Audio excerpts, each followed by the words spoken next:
各位网友，大家好，欢迎来到包明说。外媒议论呢，大陆武统台湾的方案的选择问题，说封锁、斩首、强攻，怎么样都行，都有效，是不是这么回事呢？今天我们就来说说这个话题。解放军在台湾周边举行的大规模的军事演习，能达到什么效果？这是国外的媒体非常关注的热点。经过一番热闹的讨论分析之后，美国的《亚洲时报》发现，解放军对台湾怎么干都可以。首先是海空封锁，可能是因为演习本身就具备了封锁的效果，在演习区域，特别是实弹射击区域，民用的飞机和船只呢都是不能进入的。如果这种演习训练长期化的话，那就和封锁是一回事了。亚洲时报认为大陆反复进行海空演习，会导致在台岛周边的军事演习常态化，而且每一次演习的规模和强度都在不断的增加。这意味着大陆解放军组织实施演习都具有实战的效果，将来很容易直接转向完全或永久性的封锁。大陆在军演中不断的派战舰和军机接近台湾，台军怎么应对呢？这种高强度的海空对抗是非常考验台军能力的。对台湾空军来说，飞行员的轮换做不做得到，地形保障能不能跟得上，都会成为严重的问题。最主要的是如何掌握开火的权限和时机。台军敢先开第一枪吗？如果开了第一枪，有可能就会成为大陆立即动手的借口。如果不敢呢，台军就将会被大陆的逐渐的施压和逐次的突破而最终崩溃。亚洲时报的报道中呢，还特意提到了大陆的海警力量。在过去台湾的海巡署在海峡里面是横行霸道，肆无忌惮。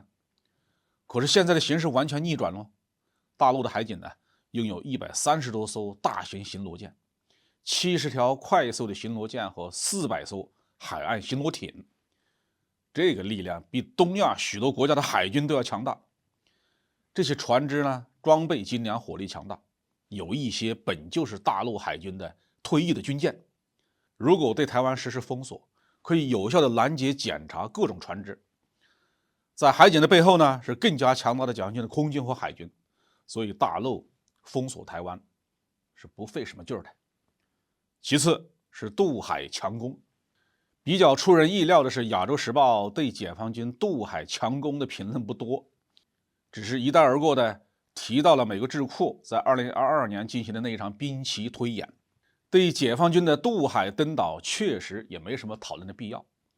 解放军要上岛，那一定会是万无一失的，肯定是先要用强大的火力完全消灭岛上那些重点目标、顽抗的目标，然后对整个战区实施强制的隔离，最后才会在确保空海地面安全的情况下登陆舰队起航。在这个时刻，美日所能干预台海的海空力量，那不是被消灭，就是已经被隔离在战场之外，不可能对解放军的渡海登岛产生干扰。至于美国设计的毒蛙战略，那就要看台湾民众有多少人与台独分子感情深厚了。第三种呢，就是斩首。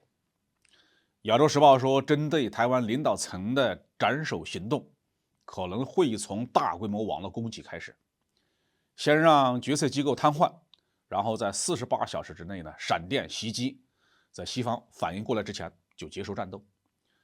对任何一场战争来说，斩首都是优先的选择。中国自古就有射人先射马，擒贼先擒王的说法。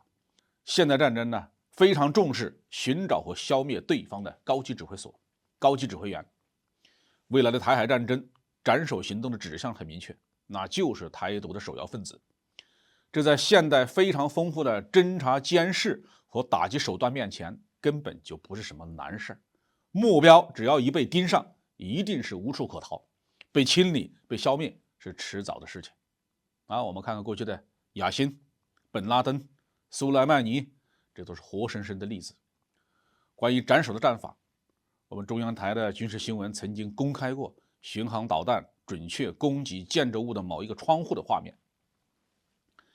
亚洲时报最终得出结论大陆要是决定武统台湾，那是想怎么打就怎么打，无论台湾当局还是西方国家都拿不出什么办法来，唯一能指望的那就是台湾民众自发的抵抗解放军，万众一心，宁死不统一。可是台湾民众有这个精气神吗？台媒在台北的街头随意采访，很多人说蒋渭军不来我们就喊台独，蒋渭军一来了我们就投降。这就是台湾民众心态的真实反应。我觉得亚洲时报的这篇报道呢比较有意思，所以介绍给网友们。好，这期话题我们就说到这里。